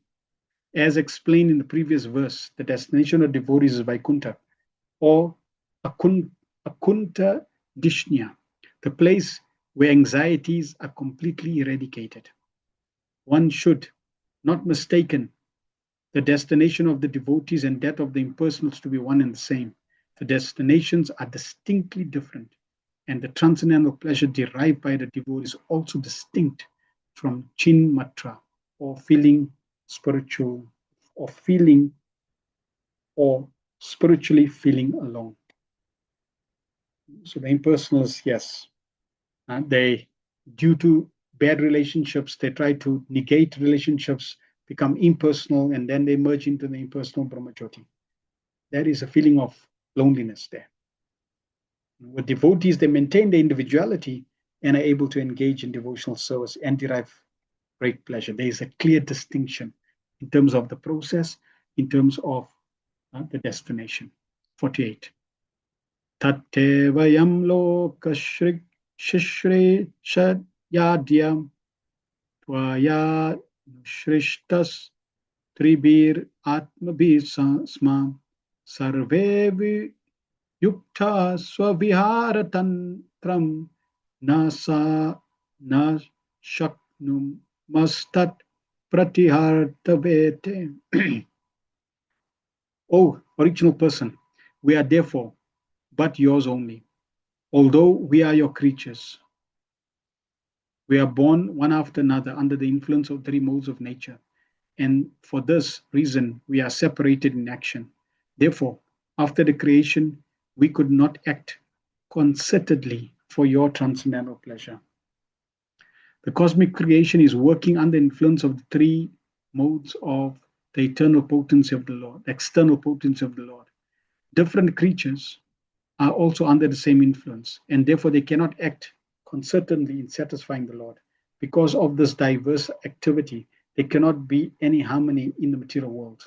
The best policy, therefore, is to act for the sake of the Lord. That will bring about the desired harmony. So very wonderful. The demigods and the Lord, and Prabhupada is highlighting the secret of harmony. Because we have different natures, because we're coming from different destinations, different places, we are influenced by different modes. We're not harmonious. Each will have different desires and different activities, and we cannot be harmonious. But if everyone is acting for the sake of the Lord, if the Lord is the center and we're acting for His pleasure, then that is the secret of harmony. 49. Yabad balim te jahara ma kale yatava yam channam adama yatra yato bayesham te imehi loka balim haranton nam adyantanunha. O unborn one, please enlighten us regarding the ways and means by which we can offer you all enjoyable grains and commodities, so that both we and all other living entities in this world can maintain ourselves without disturbance and can easily accumulate the necessities of life, both for you and for ourselves. So the demigods have been offering beautiful prayers, and now they're requesting the Lord to empower them, to guide them, so that they can perform their functions. And why? So that we can be happy. How? By gaining the necessities, accumulating the necessities we need. To do what? So that we can engage in hearing the glories of the Lord, engage in devotional service, so that we can please the Lord, and in this way perfect our life. Purport. Developed consciousness begins from human form of life and further increases in the form of demigods living in the high planets. The earth is situated almost in the middle of the universe, and human form of life is the intermediate stage between the life of the demigods and that of the demons. The planetary systems above earth are especially meant for higher intellectuals called demigods. They are called demigods because although their standard of life is far more advanced in culture, enjoyment, luxury, beauty, education, and duration of life, they are always fully God conscious. Such demigods are always ready to render service to the Lord, Supreme Lord, because they are perfectly aware of the fact that every living entity is constitutional and eternal, subordinate servant of the Lord. They also know that it is the Lord only who can maintain all living entities with all the necessities of life. The Vedic hymns, Eko Bahunam Yo Vidati Kaman Te Enam Abruvan Adi Ayatam Na Prajahinihi Yasmin Pratishta Anam Adame, etc., confirms this truth. In Bhagavad Gita also, the Lord is mentioned as Bhutabhrit, or the maintainer of all living creatures. The modern theory that starvation is due to an increase in population is not accepted by the demigods or the devotees of the Lord. The devotees or the demigods are fully aware that the Lord can maintain any number of living entities, provided that they are conscious of how to eat. If they want to eat like ordinary animals who have no God consciousness, then they must live in starvation, poverty, and want, like the jungle animals in the forest. So there is no shortage. There is no starvation in the Lord's system. The starvation is because you are not conscious of what you need to eat. As soon as you are not educated of what is proper food, you create disturbance. Jungle animals are also maintained by the Lord with their respective foodstuff, but they are not advanced in God consciousness. Similarly, human beings are provided with food, grains, vegetables, fruits, and milk by the grace of the Lord. But it is the duty of human beings to acknowledge the mercy of the Lord. As a matter of gratitude, they should feel obliged to the Lord for their supply of foodstuffs, and thus and they must first offer him food in sacrifice and then partake of the remnants. In Bhagavad Gita 3:13, it is confirmed that one who takes foodstuff after a performance of sacrifice eat real food for proper maintenance of the body and soul. But one who cooks for himself and does not perform any sacrifice eats only lumps of sin in the shape of foodstuffs. Such sinful eating can never make one happy or free from scarcity. So we are warned, you are warned, never eat food that's not offered to the Supreme Lord, because such sinful eating can never make one happy. You can do so many things, you can try so many things, you'll never be happy. And not only that, you cannot solve the problem of starvation, of scarcity.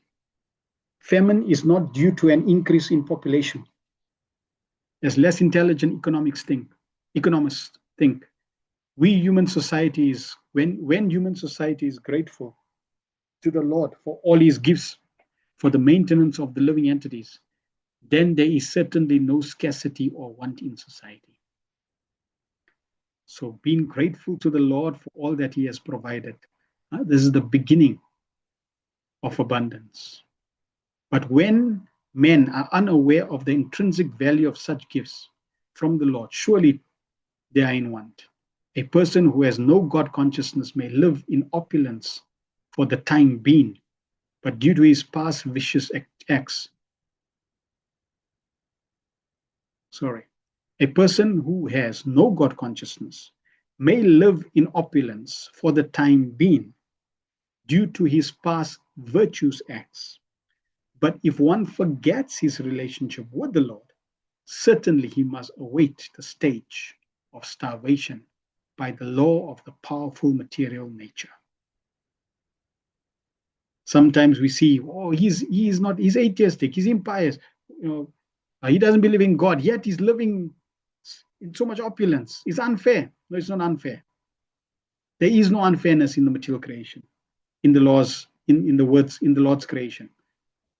A person who has no God consciousness may live in opulence, but it is for time being. You don't see it because you don't live that long. The demigods, they see it. Therefore, they can share the truth. But how is he living in opulence and yet he's atheistic? He's not a devotee because of his past virtuous acts. As you sow, so shall you reap. He's reaping the result of his virtuous acts. Now, but if one forgets his relationship with the Lord, certainly he must await the stage of starvation by the law of the powerful material nature. So if he, in that situation, he's enjoying, and if he doesn't acknowledge the Lord, he doesn't surrender to the Lord, he's not grateful, well, he's going to be a pauper in the future. One cannot escape the vigilance of the powerful material nature unless he leads a God-conscious or devotional life. 50. Tvamna suranam asisam vayanam kutasta adya purusha purana tvam deva shaktyam gunakarmayo no retas tva jayam Kavinadeja. You are the original person. You are the original personal founder of all the demigods and the orders of different gradations, yet you are the oldest and unchanged. O Lord, you have no source or superior. You have impregnated the external energy with the semen of the total living entities, yet you are unborn. Purport. The original person, is the father of all other living entities, beginning from Brahma, the personalities from whom all other living entities in the different gradations of species are generated. Yet the Supreme Father has no other father. Every one of the living entities of all grades up to Brahma, the original creature of the universe, is begotten by a father. But he, the Lord, has no father. When he descends to the material plane, out of his causeless mercy, he accepts one of his great devotees as his father to keep pace with the rules of the material world. But since he is the Lord, he is always independent in choosing who will become his father. For example, the Lord came out of a pillar in his incarnation as Nrsimhadev, and by his causeless mercy, Ahalya came out of a stone by the touch of the lotus feet of his incarnation as Lord Ram. He is also the companion of every living entity as Supersoul, but he's unchanged. The living entity changes his body in the material world, but even when the Lord is in the material world, he is ever unchanged. That is his prerogative. As confirmed in Bhagavad Gita 14.3, the Lord impregnates the external or material energy, and thus the total living entities come out in different gradations, beginning from Brahma, the first demigod, down to an insignificant ant. All gradations of living entities are manifested by Brahma and external energy, but the Lord is the original father of everyone. So very nice point Prabhupada is making, that the system is that everyone in this creation has a father. But when the Lord appears in this world, even though he doesn't have a father, he takes a father to why? Because that's the rule of the material world. Krishna keeps in line with the rules. This is why sometimes people become bewildered. Because in Krishna's pastimes, sometimes he aligns with the material nature or the rules of the material nature, and sometimes he overrides it. It's his prerogative, it's his free will. He can decide how he wants to do it because he's God. So very wonderful, but he is without a father. The relationship of every living being with the Supreme Lord is certainly one of son and father, and not one of equality. Sometimes in love, the son is more than the father, but the relationship of father and son is one of the superior and the subordinate. Every living entity, however great he may be, even up to the demigods like Brahma and Indra, is an eternally subordinate servitor of the Supreme Father. The Mahatattva principle is the generating source of all the modes of material nature, and the living entities take birth in the material world in bodies supplied by the mother, material nature, in terms of their previous work. The body is a gift of material nature, and the soul is originally part and parcel of the Supreme Lord.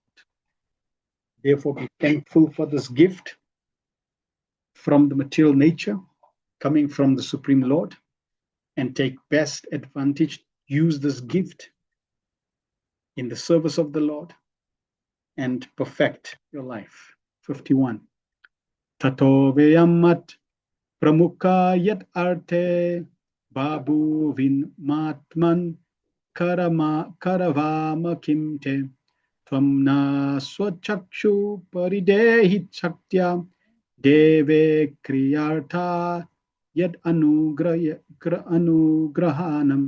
O Supreme Self, please give us, who are created in the beginning from the Mahatattva, the total cosmic energy, your kind direction on how we shall act.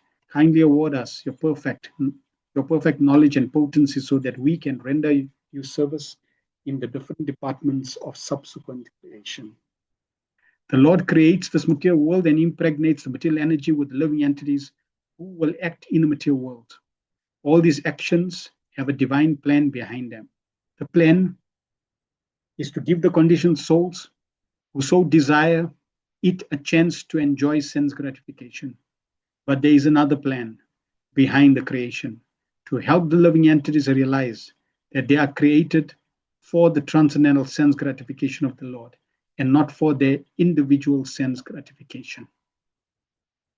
So yes, the material world is created by the Lord for continuing your sense desires, sense gratification, but the higher plan is to really reveal to you that through that plan you'll be frustrated, and when you are frustrated, you look for another plan, and when you get completely frustrated by another plan, you will eventually become so frustrated that you will ask the Lord, I had enough. Then the Lord will reveal to you the actual plan. And that actual plan is really, it's not about your sense gratification.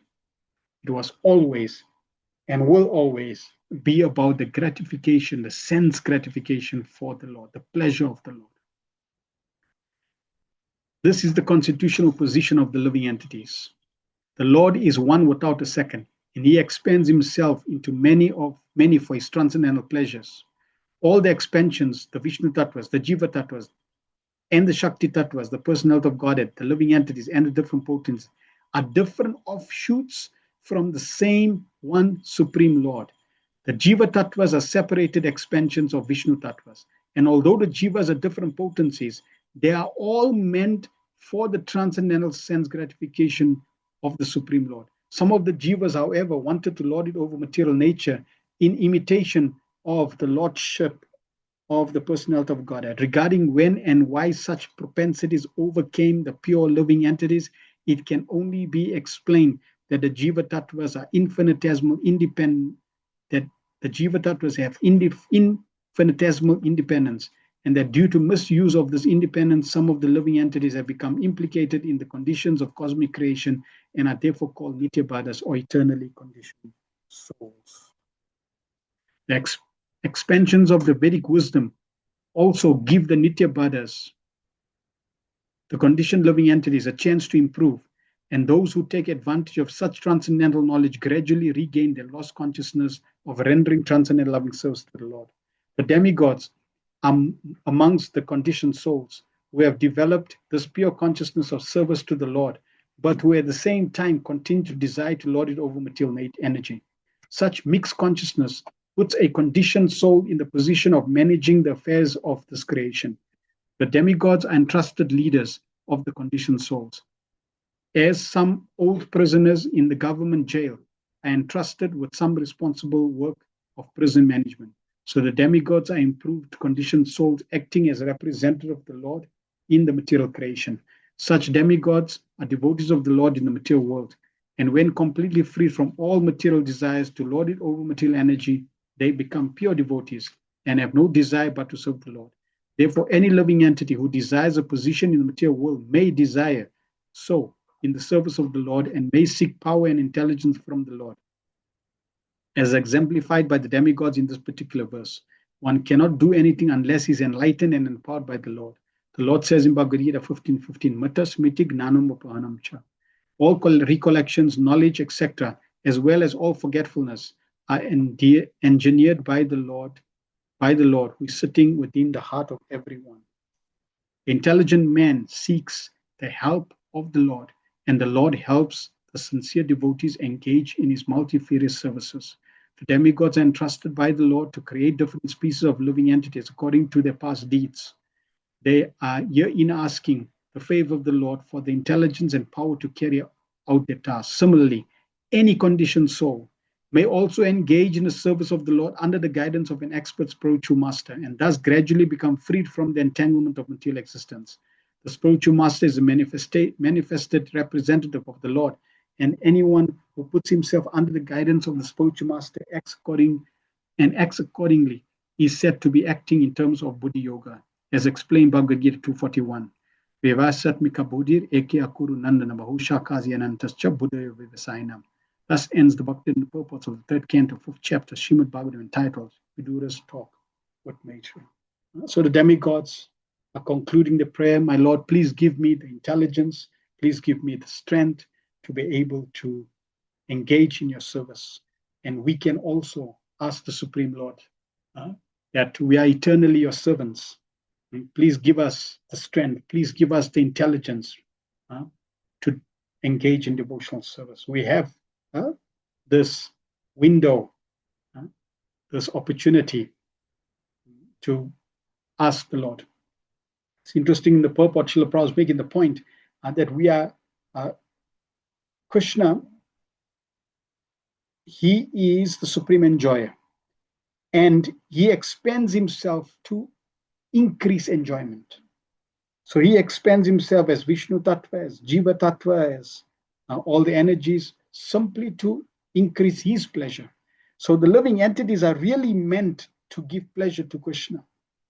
That's our perfect position. That's how we become happy. So we simply have to be convinced that we are eternally linked to the Supreme Lord. We are coming from the Supreme Lord. We can never be the Supreme Lord. We are meant to serve his wish, his desire, and This is our purpose. We should take shelter of the lotus feet of the Lord, like the demigods, broadcasting the glories of the Supreme Lord. And once we convince we are the servants, we should then beg the mercy of the Lord to be empowered to surrender to the Lord. And in this way, be eternally situated at the lotus feet of the Supreme Lord and return back eternally in the eternal service of Krishna in the spiritual world and wherever else the Lord wants us to engage. This will make us perfectly happy and free from all miseries of this material world. This is what everyone is seeking, and we have perfect guidance, perfect formula, the most easiest, most wonderful, the most surest, most sublime process. We should embrace it with seriousness, with eagerness, with devotion, and perfect our life once and for all. Prantaraj, Srimad Bhagavatam Ki Jai, Srila Prabhupada Ki Jai, Nitai, Gopramanande, Hari Hari. Next week, we will continue with chapter 6. Any questions, comments?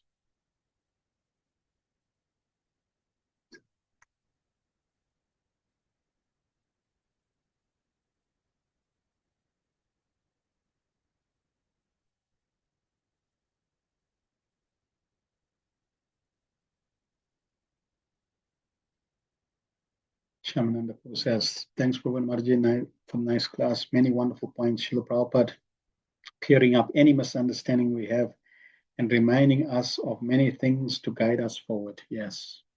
And you see, Prabhupada keeps reminding you are not God. God and you are different. You are coming from God. Yes, you are an aspect of God. You are God in quality, but never, never, never, never in quantity. You are meant to serve God. You are meant to serve the whole. And Prabhupada also gave that example, the sky and the stars reflecting in the water. The sky and when the sky and the stars are reflecting in the water, it looks like in the water they won. But no, no, no. The sky is there and the stars are in the sky. Stars are limited and the sky is eternal or vast. There's a difference. So Prabhupada is emphasizing never make that mistake that we are God. We need to remind ourselves constantly, I'm a servant, I'm a servant, I'm a servant. And then engage as a servant. Nalini Kantana, what he says, beautiful, beautiful class, beautiful art, beautiful Srimad Bhagavatam, beautiful purports. Thank you very much, Hare Krishna. Beautiful feedback. Thank you. Afana Prabhu, how can we realize the systematic layer by layer cosmic creation as elaborated to our work, household, communal life? Can it not be pressure in one's mind of fear of not making progress instead of taking undesirable steps to move forward other than disturbance coming from the outside?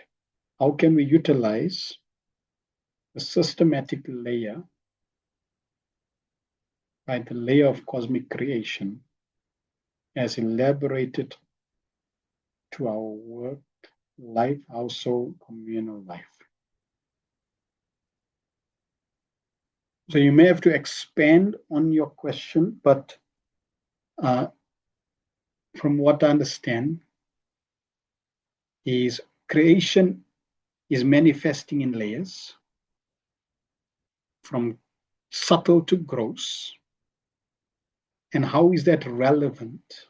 And how can that be used in our general life with all these different facets without getting caught up?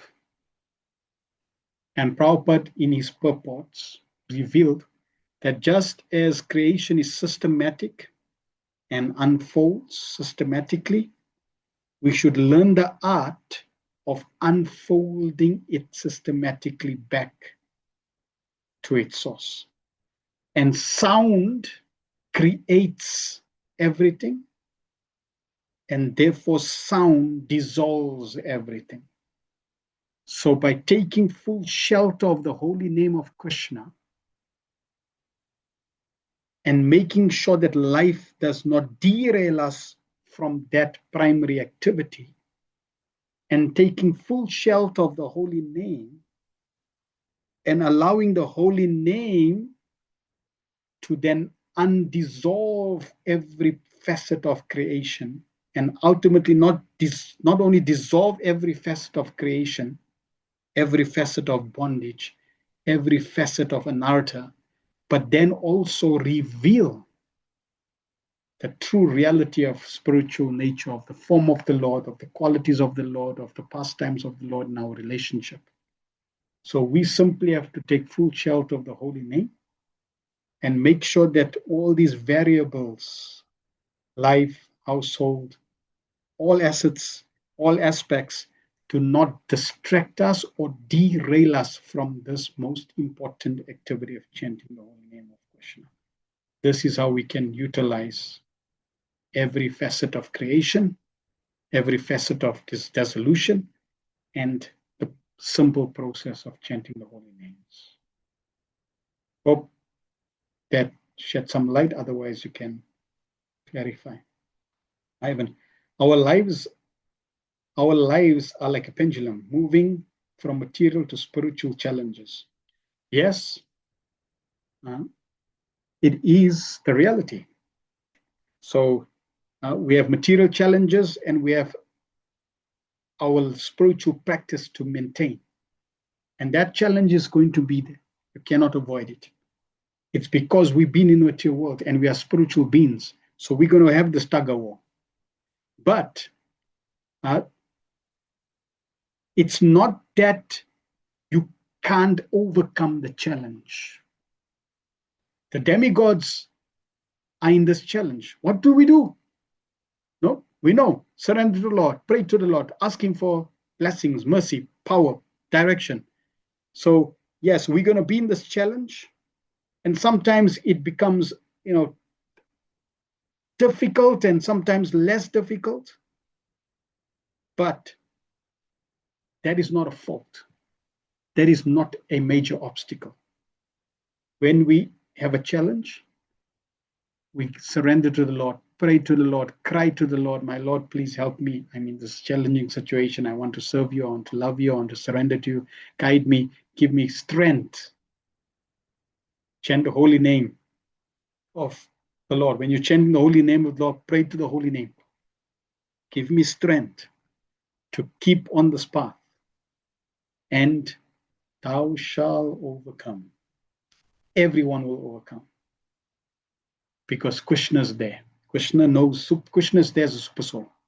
He will allow you to overcome. Sometimes it'll be like a dead end.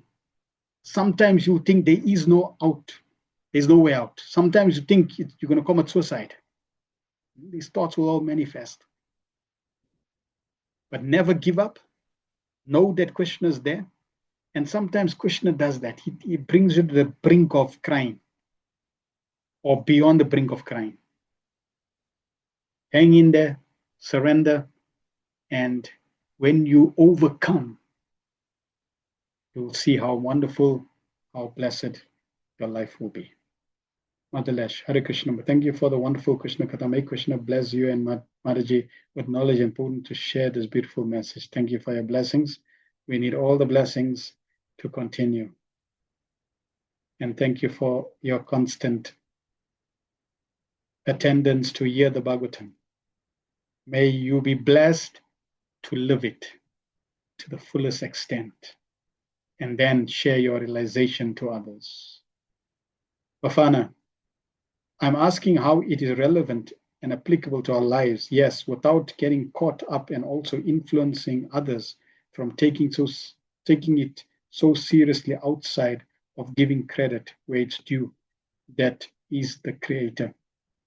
Yes, so the relevance, as Prabhupada describes in purport, is really creation and destruction. There's a science, and that science is also applicable to our lives.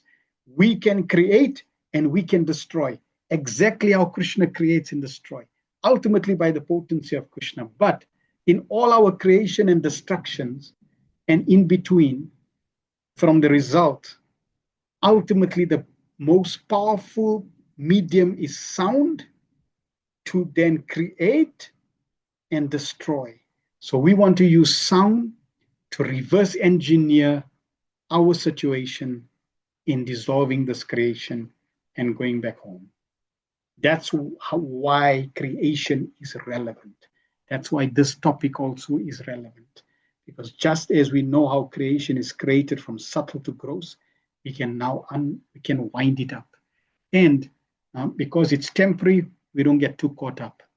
And when we become convinced that this is where we meant to be situated, we stick to the path, we keep good association, because in that association, challenges become easier. When you're alone and you have a challenge, it's like a mountain on your shoulders. But when you have a group of devotees that have a challenge, then that mountain is broken down as dust, particles. And now the challenge becomes very, very easy to go over because you have the association. So always keep association. And in this way, no challenge will be insurmountable. Thank you very much. Srila Prabhupada ki jai, Grantaraj Srimad Bhagavatam ki jai, Nitai Gopramanande, Hari Hari Bo.